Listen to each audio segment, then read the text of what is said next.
Herkese merhabalar. Sımsıcak tariflere, mutfağıma hoş geldiniz. Bugün sizlere hiçbir zaman eskimeyen, her geçen gün yenilenen, efsane, harika bir tarifle geldim. Mozaik pasta. Bugün mozaik pasta yapacağız. Aynı ilk günkü gibi hiç değişmeyen güzel bir bisküvi pastası. Önce malzemelerimi ben size tanıtayım. 300 gram petibür bisküvi var. 3 yemek kaşığı kakao, 1 çay bardağı ince kıyılmış cevizim var. 1 paket şekerli vanilin, yarım su bardağı şekerim. Burada 100 gram tereyağı, tereyağı veya margarin hiç değişmez. Hangisini koyarsanız. Burada da 1 bardak sütüm var. İsterseniz hemen başlayalım. Bisküvilerimizi ayrı bir kabın içinde şöyle kıyalım. Fazla küçük yapmayın. 4'e bölseniz kafi, ezilmesin. Şöyle yarım, 4 parçaya. Fazla inceltmenize hiç gerek yok.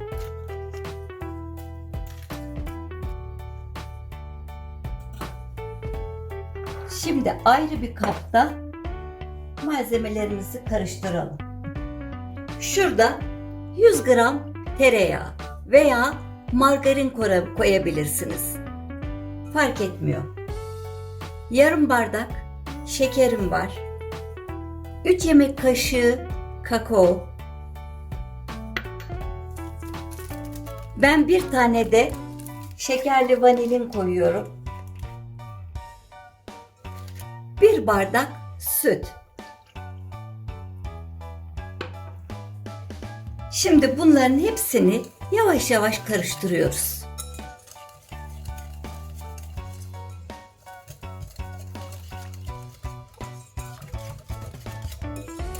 Karışım hazır. Şimdi bunun içine bisküvilerimizi ilave ediyoruz.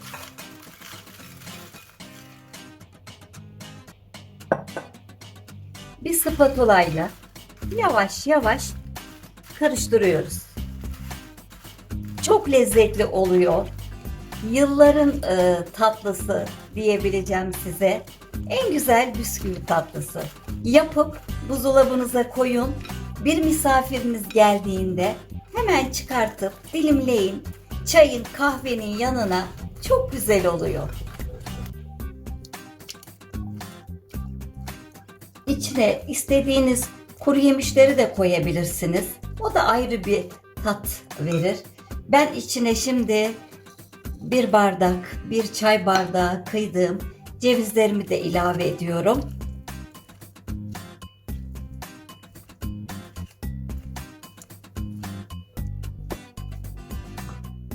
Şimdi malzemelerimizi içine şöyle streç film serdiğim bir kek kalıbı veya siz istediğiniz bir kalıba yahut da hiç kalıba koymadan sadece streç filmle sıkıca kenarlardan bastırıp buzdolabına kaldırabilirsiniz.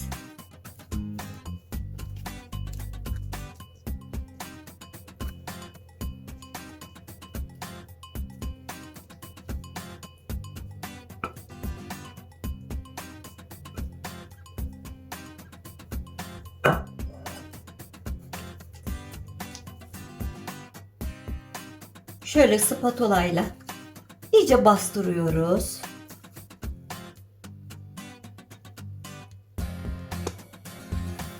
Ve bunu 2 saat buzdolabına kaldırıyoruz.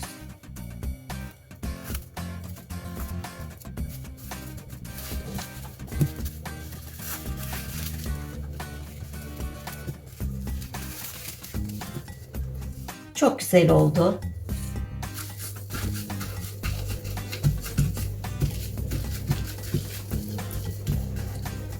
Saat buzdolabımızda soğuyacak. Ondan sonra çıkartıp servis yapacağız. Evet, mozaik pastamız 2 saat buzlukta kaldı, sertleşti. Şimdi açıyorum yanınızda. Şöyle çıkartacağız. Çok güzel donmuş.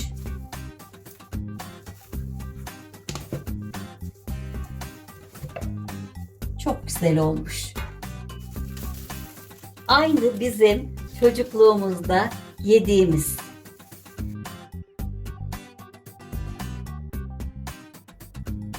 Şöyle üstünü bolca Antep fıstığı döktüm. Eğer sizin varsa yaparsınız. Yoksa ceviz, fındık şeyden geçirir, blenderdan üstüne koyabilirsiniz. Çok güzel oldu. Bakın. Böyle fıstıklı çok seviyoruz. Şimdi ben size bir dilim de keseceğim. Bol fıstıklı. Harika. Bismillahirrahmanirrahim.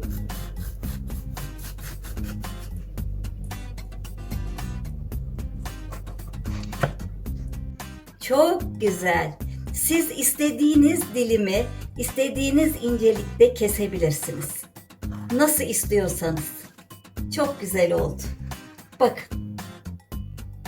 Görüyor musunuz? Ne kadar güzel.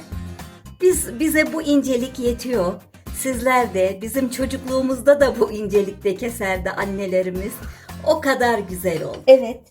Mozaik pastamızdan şöyle bir dilim alıyoruz. Bakın ne kadar güzel. Görüyor musunuz? Çok çok güzel. Bakın. Aynı çocukluğumuzda yediğimiz mozaik pasta. Videomu buraya kadar izlediyseniz, eğer beğendiyseniz yorumlarda bana yazın. Abone değilseniz, abone olursanız, bir de zil sesine basarsanız ilk tariflerimden siz haberdar olursunuz. Çok mutlu olurum. Yapın, deneyin ve benimle paylaşın. Görüyor musunuz? Ne kadar güzel arkadaşlar. Bakın. Çok güzel. Yapacaklara şimdiden afiyet olsun diyorum. Ben videomu burada son verirken hepinize iyi günler diliyorum. Hoşça kalın.